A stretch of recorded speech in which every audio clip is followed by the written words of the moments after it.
This video is brought to you with the support of TrueFire. Practice smart and play hard with TrueFire.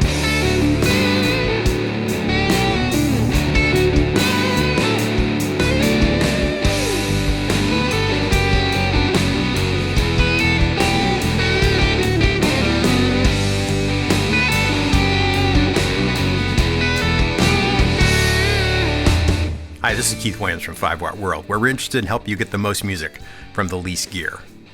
In 1985, I started a new job, and my best friend was a guy named Rob, who worked with me at Ithaca College. When we'd get in his Honda Civic, 9 times out of 10, he'd turn the key and Elvis Costello's 1977 debut, My Aim Is True, would come blasting out of the speakers. I'd already started my sliding in my jazz coma, so I didn't know this bespectacled indie rock star. But I was immediately taken with the quirky vocal delivery and ray gun vibrato work. To a couple of young musicians in glasses and average haircuts, Costello wielding that Jazzmaster was a ray of hope. Fender had hopes of building a top-of-the-range jazz guitar when they began design work on the Jazzmaster in 1957. Instead, it would find a home in the hands of musicians reimagining the music of their time. So if you're here because you dig Jazzmaster players, or like me, you're just Jazzmaster curious, sit back and enjoy the alternative ride because this is the 5 Watt World short history of the Fender Jazzmaster. If you like the style of video, be sure to subscribe. And to support what we do, grab a t-shirt, hoodie, or a 5 Watt World Barber Collaboration overdrive pedal. To become an even bigger part of 5 Watt World, sign up for the Friends of 5 Watt on Patreon. There's a friend level for suit any budget. And if you've always wanted to have your own YouTube channel but didn't know where to start, buy my YouTube Mastery for Musicians course. It's all the things I wish I knew when I started. All the links are in the description. Though Fender had captured the attention of country blues and R&B players early in the 50s with their Telecaster and Stratocaster guitars, jazz was still a huge market, and Fender hadn't been able to pull traditional jazzers away from their hollow body guitars. The Fender company had been around for a couple of decades before rock and roll kicked in, but despite the surge in rock and roll, Leo Fender was focused on Western swing and dance bands that were big in Southern California. Fender was doing well in '57 on the strength of the Telecaster, precision bass, tweed amplifiers, and the recently tweaked Stratocaster. But by the late 50s, rock and roll was sort of in a bad place. Buddy Holly was killed in a plane crash. Chuck Berry was in jail. Elvis Presley was drafted into the Army. Little Richard had found religion, and Jerry Lee Lewis had gone down in scandal. The radio was full of overproduced, oversweetened teen pop derivatives, and the press was acting as if rock was over before it really even began. So Fender had little interest in betting on a genre in such a precarious position. Instead, they looked to jazz guitarists to broaden their sales. They wanted to expand and enrich the reputation beyond appealing solely to young players. They were looking to build a top-tier instrument for top-tier musicians. Fender built the Jazzmaster as their new top-of-the-line instrument, a Cadillac in the age where Cadillacs were still Cadillacs, on the back of those working-class Chevy Tellys and Strats.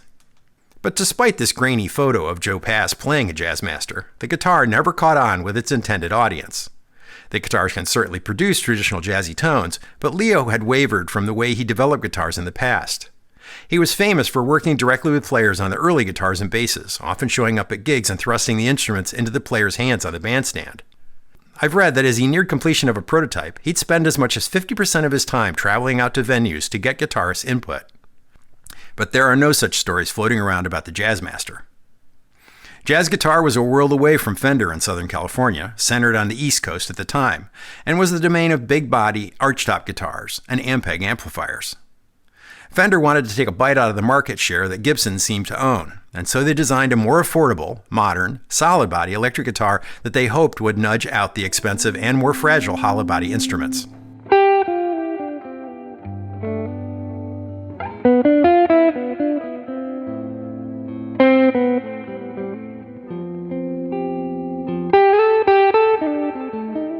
They wanted to put their guitars in front of audiences in the hands of the guys like Herb Ellis, Jim Hall, and Barney Kessel.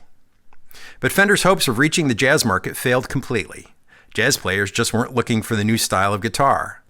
So the boys from Southern California could innovate all day long, but they were trying to answer a question the jazz guys hadn't asked.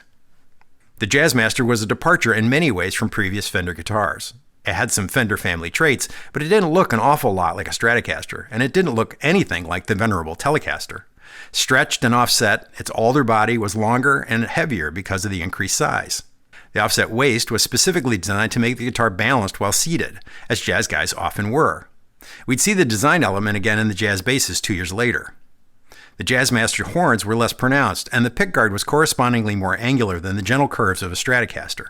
The two large rectangular pickups and the abundance of controls contributed to its atomic age look, and it fit right in with the tail fins on the cars rolling down the strip at the time. At the urging of Don Randall, head of Fender sales and marketing, the Jazzmaster was the first Fender guitar with a rosewood fingerboard instead of maple. This was seen as a deluxe feature and was a bid to give the new guitar appointments that would go head-to-head with Gibson's rosewood boards. A slab rosewood board with a 7¼ inch radius was glued to the face of a maple neck. It was the standard Fender 25½ inch scale length. A truss rod ran through a channel under the rosewood fingerboard, negating the need for the skunk stripe on the back of the neck. The opposition markers were made of an off-white clay-like material, and the guitar had a redesigned headstock similar to the Strat but slightly more flared at the bottom. The guitar had two newly designed pickups, wide coils that set out to provide less tone that folks were used to from Fender guitars. Leo said of the pickup design that it wasn't so deep and it was wider, thinner, and more spaced out. The more spaced out the coil is, the wider the spectrum under the strings, the warmer the tone. The neck and bridge pickups are reverse wound, so they provide hum canceling in the middle position. It successfully gave the Jazzmaster a tone that's different from a Strat or a Tele. One of the Jazzmaster's most notable features is the pickup circuit, which was based on an idea that Fender manufacturing manager Forrest White had had way back in 1951. It features two unusual roller thumb wheel controls and a slide switch on the pickguard above the strings. The slider switch selects between two different pickup circuits, the lead and rhythm circuits. When the switch is in the lead position, the guitar's tone is controlled by the conventional tone and volume knobs, and the pickup selector switch below the strings. But when it's in the rhythm position, it selects the neck pickup only, with the brightness rolled off slightly due to the different values of the potentiometers in the lead circuit, and the volume and tone are controlled by the two roller wheels. The intention was that this circuit would allow the performer to quickly switch to a preset volume and tone settings for rhythm playing. The lead circuit pot values also stray from Fender's usual spec. Up until the introduction of the Jazzmaster, Fender had used 250K pots on all of their guitars. The Jazzmaster's lead circuit uses a 1 meg pot. Leo had also developed a new vibrato that worked completely differently than the one on a Strat. It had a single spring housed under a large flat tailpiece. The strings passed over a separate floating bridge that rocked on its mounts as the arm was moved up and down. The system provides a more subtle action than the Strat's vibrato. It was hoped that the new trem would be better matched for the subtleties of the intended style of music. Unfortunately, this design would end up being problematic later on. Leo had designed the new vibrato for use with string gauges of 12 or bigger. These gauges were common at the time, but by the early 60s, many players had started to use lighter gauge strings. They were looking for strings that were easier to bend and began fitting mixed sets of guitar and banjo strings to get the lighter strings they were looking for. But by the mid-60s, Ernie Ball had begun selling customized sets, and many players had started using them. The lighter strings had much less tension on the system and created tuning stability issues. When the lighter strings were used on Jazzmasters, the strings would often pop out of the bridge saddles when picked too heavily. This was mostly due to the shallow string angle that the Jazzmaster strings have as they pass over the bridge from the tailpiece. Many years later, this was addressed by the well-known custom bridges by those like the company Mastery. Though it didn't sell to jazzers, Fender managed to sell some Jazzmasters anyway. Young players might have seen Luther Perkins from Johnny Cash's band and bought a Jazzmaster. Don Randall then brought in Bob Perrine of the Perrine Jacoby ad agency in 1957. They would continue to shape Fender's advertising and hence their image until 1969.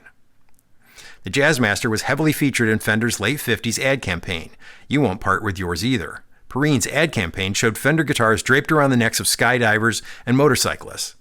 Randall also took control of the Fender catalog and produced the first full-color book, and they made a big deal of the new custom color options. Jazzmasters would continue to have modest sales for a couple of years. But in 1960, the Jazzmaster was heard on the hit single Walk Don't Run. It was the first of the surf songs to break into the Billboard Hot 100, and it peaked at number 2 that summer. It turns out that the Ventures hit was a cover inspired by Chet Atkins' recording of the same song, but Chet was covering the original, written and recorded by jazz guitarist Johnny Smith back in 1954. Smith had written the tune over the chord changes to Softly as His Morning Sunrise, a jazz standard since its release in an operetta, written by Oscar Hammerstein and Sigmund Romberg. I love the irony that the first Jazzmaster hit was by a surf band covering a jazz guy. But I digress. Based out of Seattle, the Ventures were endorsed by Fender and used a precision bass, Stratocaster, and Jazzmaster. Bob Bogle's instrument of choice was the Jazzmaster, and he was seen playing it everywhere. Of course, the Ventures famously went on to use Mosrite instruments later on, but Bogle went back to the Jazzmaster after that relationship ended. Of course, this influenced many young people to not only want to learn to play guitar, but want to learn to play on a Jazzmaster. In the wake of this first big hit of the surf music scene, folks wanted to emulate the Ventures' success. And that's how the Jazzmaster came to be seen as the surf guitar.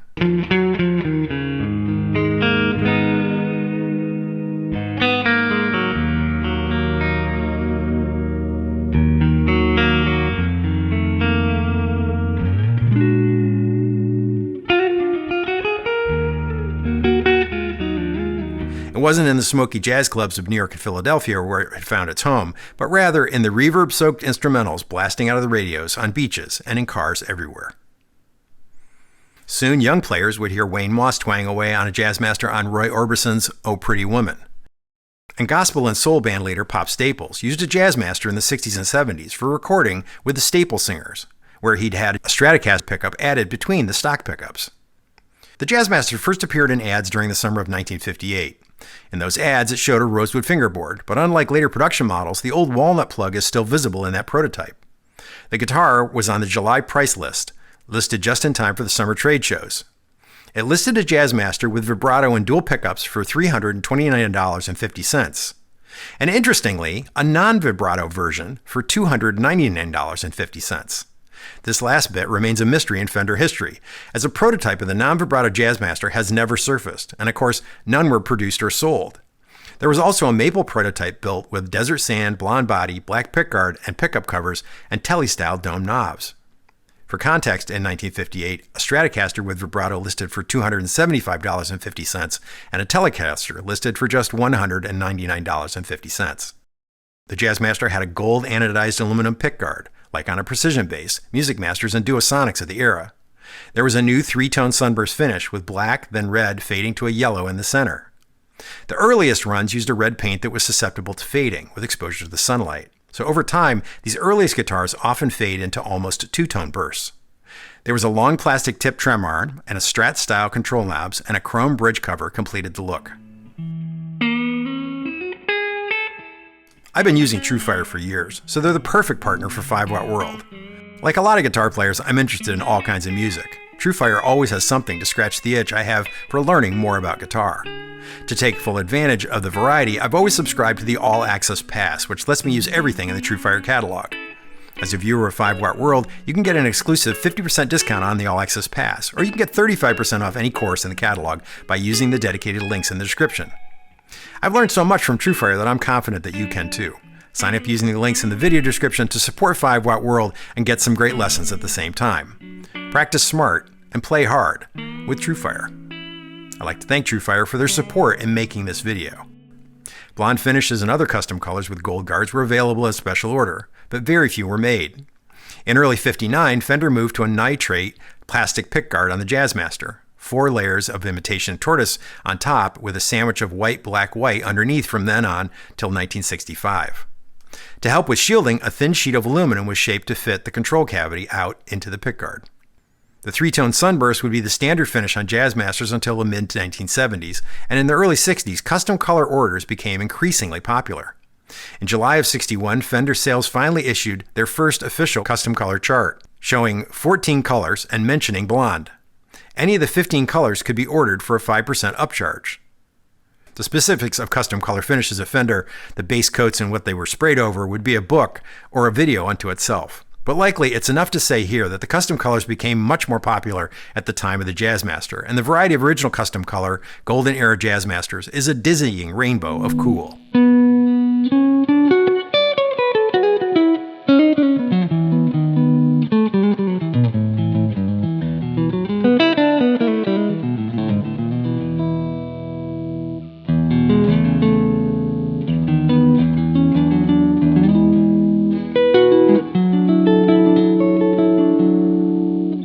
Of course, by the end of '59, all Fender instruments in a line had moved to the rosewood fingerboard.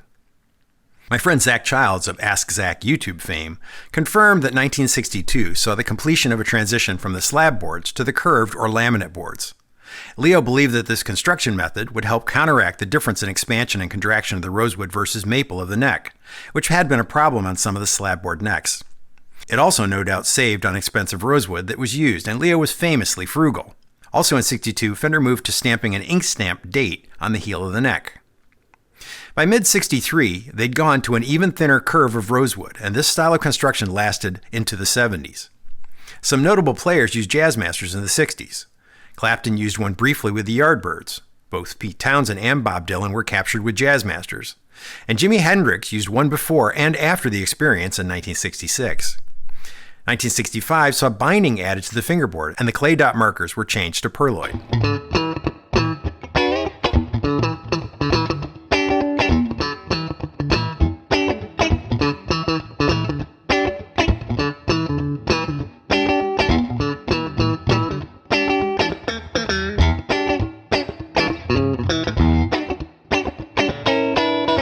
It's worth noting here that Jazzmaster necks are basically identical to Stratocaster necks in the late 60s.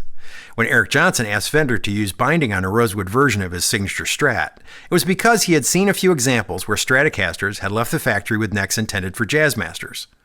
'65 would also be the beginning of the transition logo, and by '67 it had been replaced by the black CBS logo with Fender Jazzmaster in large, bold lettering.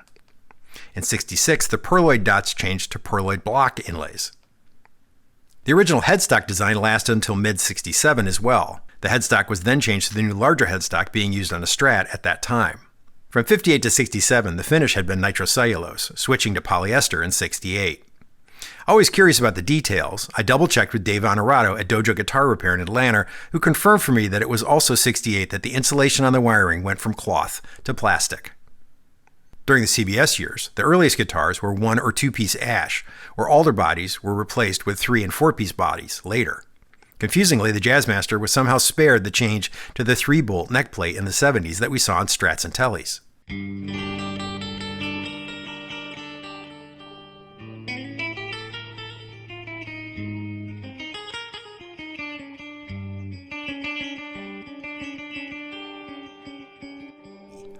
Fender kept the Jazzmaster in their lineup well beyond the height of the surf music craze in the mid-'60s. But the early '70s really belonged to the sound of humbucking pickups, and Fender followed along, putting their wide-range pickups in the thin-line Telly and Deluxe models. If there was a sketch of the music at that time, the Jazzmaster would be tucked into a distant back corner. And this is why, when the new wave artists of the late '70s turned their backs on the excesses and tools of mainstream rock, they found bargain basement Jazzmasters readily available and worthy tools. Television's Tom Verlaine in New York and Elvis Costello in the UK resurrected the model and injected an anti-cool into the Jazzmaster. But the sales of used Jazzmasters weren't lining the pockets of CBS-led Fender in the '70s. So in '80, right when its underground cred was growing, it was discontinued, 22 years after its introduction. By 1985, CBS had sold Fender, and Fender Japan reintroduced the Jazzmaster in 1986 as a vintage-style reissue based on the 1962 version of the guitar. They also made a '66 reissue version with binding and block inlays, but the older style smaller headstock.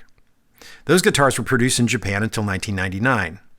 It's worth noting that the Fender Japan Jazzmasters are sometimes criticized for not having correct style pickups. Under the wide covers, there might be narrow Strat-style pickups, and it's said that they don't have the traditional Jazzmaster tone. Still, the made in Japan and crafted in Japan offset guitars are very well made, and besides, guitarists often find themselves swapping out pickups. So Jazzmasters were out of production in the Fender US from 1980 until 1999. In '99, the American Vintage Series Jazzmaster was introduced, also based on the '62 model. The early '80s would see Rick Ocasek fronting the Cars with his custom Jazzmaster refinished in bright pink. And of course, one of the great modern torchbearers of the Jazzmaster was My Bloody Valentine's Kevin Shields. 1991's album Loveless catapulted them to the top of the music industry for the short period of time between the death of hair metal and the ascendancy of grunge. Known for ear-bleeding volume levels and pioneering the use of reverse delay, Kevin is best known for using a 1964 Jazzmaster owned to this day by his friend Bill Carey, and a 1959 refin he later purchased to create the subtle glide pitch effect. I became aware of Swervedriver through my buddy Rick Beato constantly wearing a hoodie he got at a reunion show. Adam Franklin and company emerged with a heavier rock sound than their shoegazer contemporaries. They would evolve over the next few years to include elements of psychedelia, classic pop, and indie rock. Robert Smith of The Cure, Tom York of Radiohead, and Johnny Marr of The Smiths, to name just a few others that were great exponents of the design. In 2007, Fender did a Jazzmaster as part of their Thin Skin series with a thinner vintage nitro finish. The Thin Skin guitars has many period-correct details, but were offered with a 9.5-inch radius fingerboard instead of the original 7.25-inch. When the American Vintage series was revamped in 2012, the 62 style JM was replaced with a 65 model equipped with a bound neck. After the Fender American version was discontinued, Squier released a Jazzmaster Signature with similar specs that's still in production. In April 2008, Fender issued a Corona-built Elvis Costello Jazzmaster. It was a faithful replica of his 1960s-era guitar that he'd used on his debut album. It was the stripped walnut-stained body of the original and a modified vibrato that would float to produce Costello's trademark spy movie sound. June 2008 saw the release of signature guitars for the guys from Sonic Youth, Lee Ronaldo and Thurston Moore. Heavily modified from their original Jazzmaster spec, they were built the way Ronaldo and Moore used them. Winter NAMM 2014 saw the release of the Jim Root Signature Jazzmaster based on the preferences of the Slipknot and Stone Sour guitarist. Though it has the shape of a Jazzmaster, it has very little else in common with its ancestor. At that same NAMM show, Fender released the Troy Van Leeuwen signature guitar in honor of the Queens of the Stone Age guitarist. Based on a late 60s guitar with block inlays and bound fingerboard, it sports a unique gloss oxblood finish with matching headstock, a Mustang-style bridge, and witch hat-style control knobs.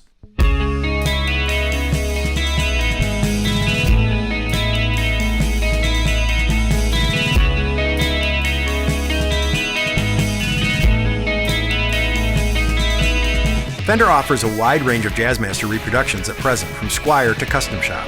My friend Rhett Shull shot them out last year, and if you're looking for a Jazzmaster, I wouldn't miss that video.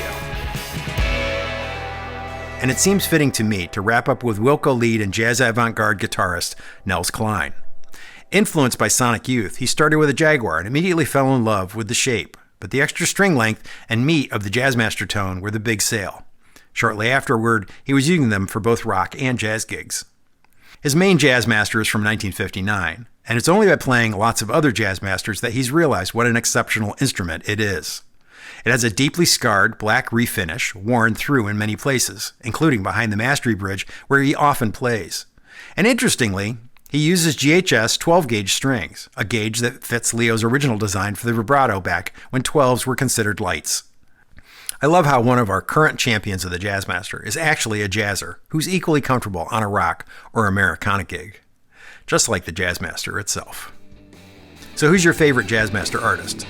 Put it in the comments for everyone to enjoy.